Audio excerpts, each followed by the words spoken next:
Stalker is a person who secretly follows someone, especially famous, sometimes with unlawful intentions. Initially, I wanted to create a character whose posture and stance indicated that she was shifty and hidden.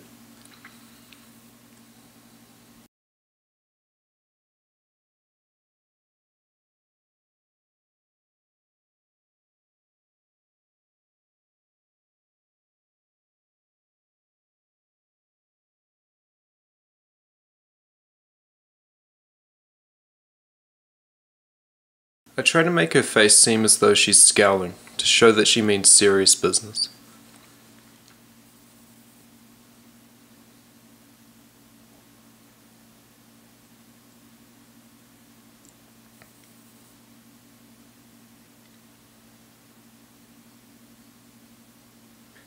The weapon I add to her hand could retract to emphasize her sneaky nature.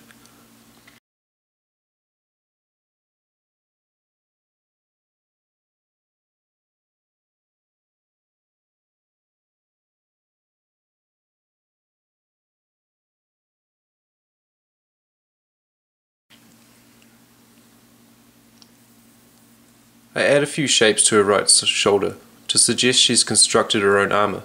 Maybe she's trying to give the illusion that her shoulders are broader than what they actually are. Maybe she's looking to scare her opponents into thinking she's tougher than what she actually is. To me, she looks to be in her late teens or early 20s. She could have some sort of chip on her shoulder, some sense of trying to prove herself. Surrounding her neck and head is a fur-like texture. Could she originate from a cold climate? Perhaps a Scandinavian location like Sweden or Norway. I'm starting to think about the weather and how it affects moods. I'm about to read information written by Sarah Ivry and the Mood Disorders Society of Canada.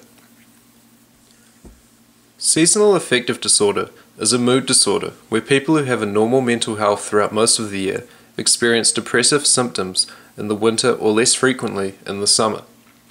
Winter depression is a common slump in the mood of some inhabitants of most of the Nordic countries.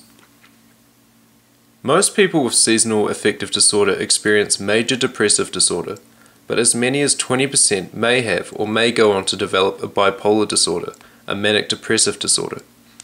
It is important to discriminate the improved mood associated with recovery from the winter depression and a manic episode because there are important treatment differences. In these cases, persons with seasonal affective disorder may experience depression during the winter and hypomania in the summer. This information supports the idea that this character could be of Nordic descent.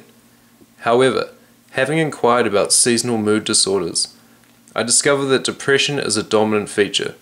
In this character in front of us, I do not see depressive characteristics in her immediate form. I see her as outgoing and assertive, regardless of whether the choices she makes are good or bad. The following is an extract from Drug-Induced Dysfunction in Psychiatry. Hypomania, literally meaning below mania, is a mood state characterized by persistent and pervasive elevated or irritable mood, and thoughts and behaviors that are consistent with such a mood state. People experiencing hypomanic symptoms typically have a flight of ideas, a decreased need for sleep and or rest, are extremely outgoing and daring, and have a great deal of energy. I definitely feel these attributes could be applied to this character. Energetic and daring, she follows her own train of thoughts as she stalks or follows somebody obsessively. Could she be the eluding enemy of a protagonist?